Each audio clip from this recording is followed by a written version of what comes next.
Hello friends, आज की इस वीडियो में हम रीजनिंग के टॉप 10 मोस्ट इंपॉर्टेंट क्वेश्चंस हल करेंगे। अगर आप इनमें से किसी भी गवर्नमेंट एग्जाम की तैयारी कर रहे हो, सभी के लिए वीडियो इंपॉर्टेंट है। तो चलिए वीडियो शुरू करते हैं। तो हमारा पहला क्वेश्चन है, दिए गए विकल्प में संबंधित संख्या को चुनिए। तो जो संबंध पहली संख्या का दूसरी संख्या के साथ है, वही संबंध हमें तीसरी संख्या का चौथी संख्या के साथ बनाना है। तो यहाँ जब भी आप लोगों को ऐसे क्वेश्चंस दिखें तो सबसे पहले आप लोग क्या करें, पहली वाली संख्या के अंकों को जोड़ दें। जैसे यहाँ 8 लिखा है, 3 लिखा है, तो इनको आपस में जोड़ दें। 8 और 3 कितना हो जाएगा, 11। तो यहाँ देखिए 11 लिखा है, नहीं, यहाँ 24 लिखा है। तो जोड़कर हमारा काम नहीं बनेगा, अब हमें कुछ और सोचना है। तो जब जोड़कर काम ना चले तो आप क्या करें, गुणा कर दें। तो 8 की हम 3 से गुणा कर देते हैं। 8 की 3 से गुणा करेंगे तो क्या आएगा, 8 तिया 24। तो देखिए यहाँ भी 24 है। ऐसे ही हम 96 में करते हैं। तो क्या करेंगे, 9 की गुणा हम 6 से कर देंगे। 9 6 हो जाएगा 54। अब हम ऑप्शंस में देखेंगे क्या 54 है, तो सी ऑप्शन में है। तो सी ऑप्शन हो गया इसका ठीक आंसर। तो चलिए दूसरे क्वेश्चन की ओर बढ़ते हैं। दूसरा क्वेश्चन है हमारा, नीचे दिए गए शब्द का वेन आरेख बनाइए। यहाँ हमें माँ, महिला और पिता के लिए वेन आरेख बनाना है। तो हम क्या करेंगे, सबसे पहले हम माँ के लिए एक सर्कल बना लेंगे, यानी कि एक व्रत बना लेंगे। ये हो गया हमारा माँ के लिए व्रत। अब देखिए आगे लिखा हुआ है महिलाएं। तो अगर आप ध्यान दें तो सारी की सारी जो माँ होंगी वो महिलाएं तो ज़रूर होंगी, क्योंकि पुरुष तो माँ नहीं बन सकते। तो जो माँ वाला सर्कल है वो पूरा का पूरा महिलाओं वाले सर्कल के अंदर आ जाएगा, क्योंकि सारी की सारी माँ जो हैं वो महिलाएं ज़रूर होंगी। तो ये जो बड़ा वाला सर्कल है वो हो गया हमारा महिलाओं के लिए। अब देखिए आगे लिखा हुआ है पिता। तो देखिए पिता का जेंडर वाइज तो माँ और महिला के साथ कोई भी संबंध नहीं है। पिता पुरुष होता है और माँ महिला होती है, इसलिए पिता का जो सर्कल है वो अलग से बनेगा। तो ये हो गया हमारा पिता का सर्कल। अब हम ऑप्शंस में देखेंगे क्या ऐसा कोई आरेख दिख रहा है। तो देखिए सी ऑप्शन में ऐसा आरेख है, 2 सर्कल है अंदर बाहर और एक सर्कल अलग से है। तो सी ऑप्शन हो गया इसका ठीक आंसर। तो चलिए तीसरे क्वेश्चन की ओर बढ़ते हैं। क्वेश्चन नंबर 3 है, यदि सी भाग R is equals to F और ई भाग T is equals to D और बी भाग Z is equals to M हो तो एफ भाग एल की जगह अक्षर ज्ञात कीजिए। तो इस तरीके के क्वेश्चंस करने के लिए आप लोगों को ABCD नंबर के अकॉर्डिंग भी याद होनी चाहिए। जैसे ए जो है 1 नंबर पर आता है, बी 2 नंबर पर आता है, सी 3 नंबर पर आता है। ऐसे ही पूरी ABCD आप लोगों को अच्छे से नंबर के अकॉर्डिंग भी याद होनी चाहिए। अब हम देखेंगे सी भाग R is equals to F आया कैसे। तो हम यहाँ लिख लेते हैं सी भाग R is equals to F. तो देखिए सी जो है ABCD में 3 नंबर पर आता है। ऐसे ही अगर हम आर की बात करें तो ये ABCD में 18 नंबर पर आता है। अगर 18 को हम 3 से भाग करें तो क्या आता है, 6। और अगर हम ABCD में देखें तो 6 नंबर पर क्या आता है, एफ। तो इन्होंने क्या किया है, नंबर के अकॉर्डिंग लिखकर भाग किया है। तो इस तरीके से सी भाग R is equals to F आया है। अब हम देखते हैं ई भाग T is equals to D कैसे आया है। तो यहाँ लिख लेते हैं हम ई भाग T is equals to D. तो देखिए ई जो है ABCD में 5 नंबर पर आता है, भाग टी जो है ABCD में 20 नंबर पर आता है। और इन दोनों को अगर हम भाग करें तो 4 आता है और 4 नंबर पर क्या आता है ABCD में, डी। और देखिए यहाँ भी डी लिखा हुआ है। तो इसी तरीके से हम इस वाले को और देख लेते हैं, बी भाग Z is equals to M कैसे हो रहा है। हम यहाँ लिख लेते हैं बी भाग Z is equals to M. तो बी जो है ABCD में 2 नंबर पर आता है और जेड जो है ABCD में 26 नंबर पर आता है। तो अगर हम इसको भाग करें तो क्या आएगा हमारे पास, 13। 26 को जब हम 2 से भाग करेंगे तो क्या आएगा, 13। तो 13 नंबर पर ABCD में क्या आता है, एम। इसी तरीके से हम क्या करेंगे, इस वाले का भी निकाल लेंगे। तो चलिए इसका निकाल लेते हैं। यहाँ लिखा है एफ भाग एल। तो देखिए एफ जो है ABCD में 6 नंबर पर आता है, भाग एल जो है ABCD में 12 नंबर पर आता है। अब अगर हम इनको भाग करें तो बचेगा हमारे पास 2। तो 2 नंबर पर ABCD में क्या आता है, 2 नंबर पर आता है बी। तो हमारा आंसर आ रहा है बी। अब हम ऑप्शंस में देखेंगे बी कहाँ है। तो देखिए बी ऑप्शन में ही बी है। तो बी हो गया इसका करेक्ट आंसर।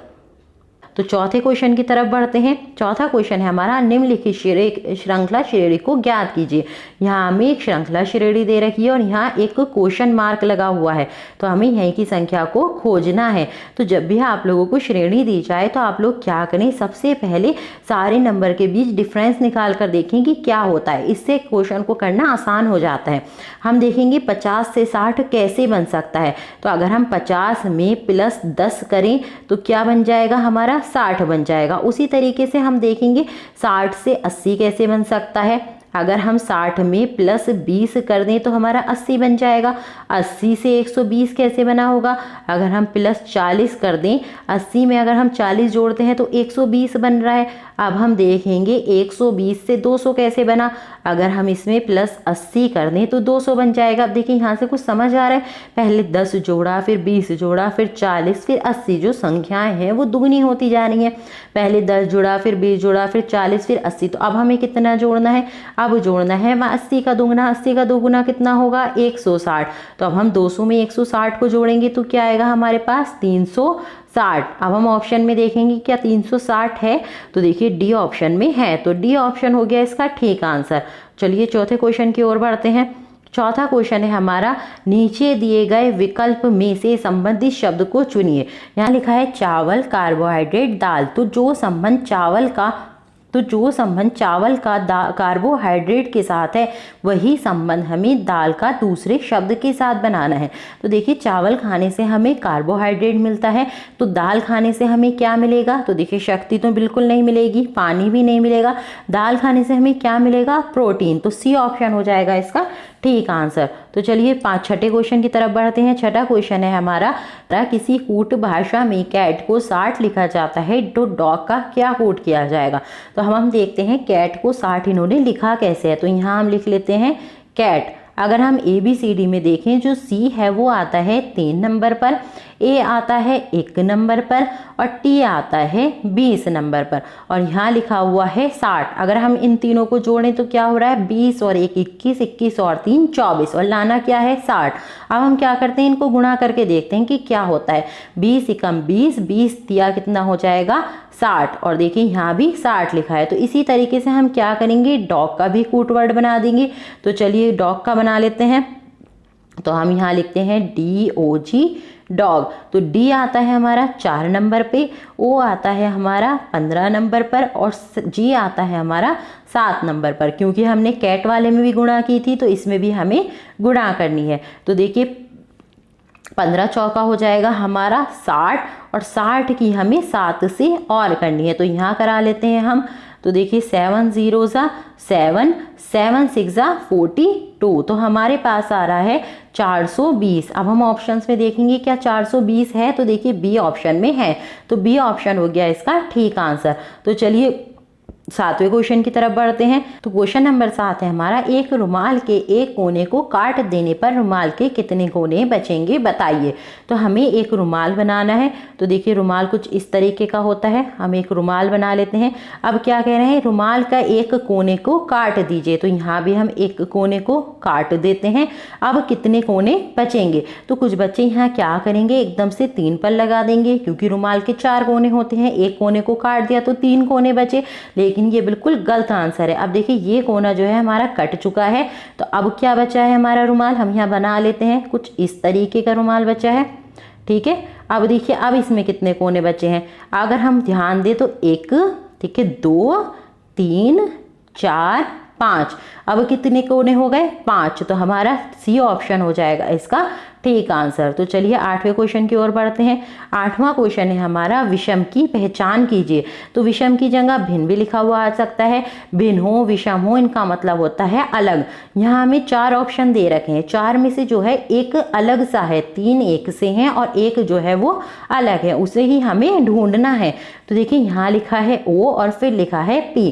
अगर हम O की बात करें तो ABCD में आता है 15 नंबर पर, और अगर हम P की बात करें तो आता है 16 नंबर पर, ठीक है। तो इन दोनों का डिफरेंस कितना है, +1 का। 1 का ही तो डिफरेंस है, 15 में 1 जोड़ेंगे तो 16 हो जाएगा।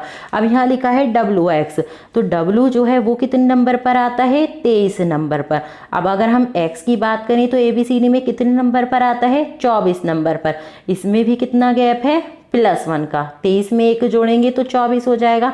इसी तरीके से हम ZY को देखते हैं। Z कितने नंबर पर आता है, 26 नंबर पर, और Y कितने नंबर पर आता है, 25 नंबर पर। अगर अब हम इसमें ध्यान दें तो देखिए 26 से 25 हो गया। यहाँ क्या था, एक एक बढ़ रहा था, 15 से 16 हुआ, 23 से 24 हुआ, यहाँ क्या हुआ, 26 से 25 हो गया। यहाँ एक नंबर घटा है। अब हम चौथे को भी देख लेते हैं। M आता है 13 नंबर पर और N आता है हमारा 14 नंबर पर। तो देखिए यहाँ भी हमारा जो है +1 हुआ है, सिर्फ क्या है इसमें ही -1 हुआ है, बाकी सब में क्या है +1 हो रहा है। तो देखिए 15 का 16 हुआ, 23 का 24 हुआ, 13 का 14 हुआ, लेकिन यहाँ क्या है 26 का 25 हो गया। यहाँ क्या है, एक कम हो गया। तो जो C ऑप्शन है वो इन तीनों से अलग है, तो C ऑप्शन हो जाएगा इसका ठीक आंसर। तो चलिए दूसरे 9वें क्वेश्चन की ओर बढ़ लेते हैं। 9th क्वेश्चन है हमारा, उस विकल्प का चयन करें जिसमें संख्याओं के बीच वही संबंध है जो दिए गए संख्या युग्म की संख्याओं के बीच में है। तो जो संबंध 512 का 64 के साथ है, वही संबंध हमें इन चारों संख्याओं में से ढूंढना है कि कौन सी संख्या वही संबंध बना रही है जो इन दोनों का संबंध है। अब हम देखिए 512 और 64 एक दूसरे से किस प्रकार संबंधित है। अब अगर हम 6 और 4 को आपस में जोड़ना चाहें तो बनेगा 9। यहाँ लिखा है 512, तो प्लस करके तो काम नहीं चल रहा है। अब अगर हम 6 और 4 की आपस में गुणा करा दें तो 6 चौक हो जाएगा 24 और यहाँ है 512, तो कुछ और हो रहा है। अब हमें सोचना पड़ेगा कि क्या हो रहा है। तो ये जो 64 होता है ये होता है 8 का वर्ग। 8 का वर्ग कितना होता है, 64। और 512 क्या होता है, 8 का होता है घन। 8 की पावर 3 करें तो 512 हो जाता है, और 64 होता है 8 का वर्ग। तो इसी तरीके से हमें इसमें ढूंढना है। अब अगर हम पहले ऑप्शन की बात करें तो देखिए यहाँ लिखा हुआ है 81, तो 81 तो 9 का स्क्वायर हो जाएगा, लेकिन यहाँ लिखा है 1000। 1000 जो है वो 10 का क्यूब होता है, तो ये ऑप्शन तो नहीं है। अब अगर हम बी ऑप्शन में देखते हैं तो यहाँ लिखा हुआ है 121, तो 121 जो है वो होता है 11 का स्क्वायर, और यहाँ लिखा हुआ है 1331। तो 1331 देखिए 11 का अगर हम क्यूब करें तो क्या आएगा हमारे पास, 11 का स्क्वायर होता है 121, और 121 की हम एक बार और गुणा करा लेते हैं तो ये आ जाएगा हमारे पास 1331। तो देखिए यहाँ भी 1311 है। अब मैंने ये गुणा कैसे की है मन में, अगर आप इसको भी सीखना चाहते हैं तो चैनल पर वीडियो है गुणा ट्रिक की, तो आप वहाँ से सीख सकते हैं। आप भी ऐसे ही संख्याओं को देखकर गुणा कर लेंगे। तो देखिए यहाँ लिखा हुआ है 1131, तो ये हो जाएगा 11 का क्यूब। देखिए यहाँ भी हमारा यही बन रहा था, यहाँ था 8 का स्क्वायर और ये था 8 का क्यूब। वही संबंध सेम इसमें बन रहा है, यहाँ 11 का स्क्वायर हो रहा है, 11 का क्यूब हो रहा है, और यहाँ हो रहा था हमारा 8 का स्क्वायर 8 का क्यूब। तो बी जो ऑप्शन है वो हो जाएगा इसका ठीक आंसर। तो चलिए 10वें क्वेश्चन की ओर बढ़ते हैं। 10वां क्वेश्चन है हमारा, क्वेश्चन नंबर 10 है हमारा, किरण समीर से लंबी है लेकिन प्रमोद से नहीं है, जॉन उर्मिला से लंबा है, समीर जॉन से लंबा है, तो बताइए इनमें सबसे नाटा कौन है। तो देखिए सबसे पहले क्या लिखा हुआ है, किरण समीर से लंबी है, तो यहाँ पर हम लाइन बना लेते हैं। तो देखिए किरण के लिए मैं एक लाइन बनाती हूँ, जो लंबा होगा उसके लिए मैं लंबी लाइन बनाऊंगी, और जो छोटा होगा उसके लिए मैं छोटी लाइन बनाऊंगी। तो देखिए ये लाइन किरण की है, मैं किरण को शॉर्ट फॉर्म में क्या लिख रही हूँ, किरण जो है समीर से लंबी है, तो मैं यहाँ समीर को छोटा बना देती हूँ। ठीक है, ये हो गई समीर के लिए लाइन। अब आगे लिखा हुआ है लेकिन प्रमोद से नहीं है। ये जो किरण है ये समीर से तो लंबी है लेकिन प्रमोद से नहीं है, तो प्रमोद जो है वो यहाँ कहीं है क्योंकि वो इनसे लंबा है। ये हो गया हमारा प्रमोद का। ठीक है, आगे लिखा हुआ है जॉन उर्मिला से लंबा है, लेकिन देखिए अभी तक हमें जॉन के बारे में कुछ भी नहीं पता है, तो हम इससे आगे पढ़ते हैं। आगे लिखा हुआ है समीर जॉन से लंबा है, तो देखिए समीर के बारे में हमें पता है, तो हम क्या करेंगे, समीर से छोटा जॉन को बना देंगे, क्योंकि यहाँ लिखा है समीर जॉन से लंबा है, तो ये आ गई हमारी जॉन के लिए लाइन। अब हम पीछे वाला पढ़ेंगे, जॉन उर्मिला से लंबा है। अभी हमें उर्मिला के बारे में नहीं नहीं पता था, लेकिन अब हमें जॉन के बारे में पता चल गया। तो उर्मिला से लंबा है, तो यहाँ है उर्मिला, उर्मिला सबसे छोटी है इनमें। देखिए यहाँ आ गई हमारी उर्मिला, उर्मिला जो है वो जॉन से भी छोटी है। तो अब लास्ट में लिखा है बताइए इनमें सबसे नाटा कौन है। तो सबसे नाटा कौन दिख रहा है, जिसकी लाइन सबसे छोटी है वही सबसे नाटा है। तो उर्मिला इन सब में सबसे नाटी है। तो देखिए हम ऑप्शन में देखेंगे कहाँ है, सी ऑप्शन में है। तो सी ऑप्शन हो गया इसका ठीक आंसर। अगर वीडियो यूजफुल लगा हो तो एक लाइक कर दे, चैनल पर नए हैं तो चैनल को सब्सक्राइब कर लें।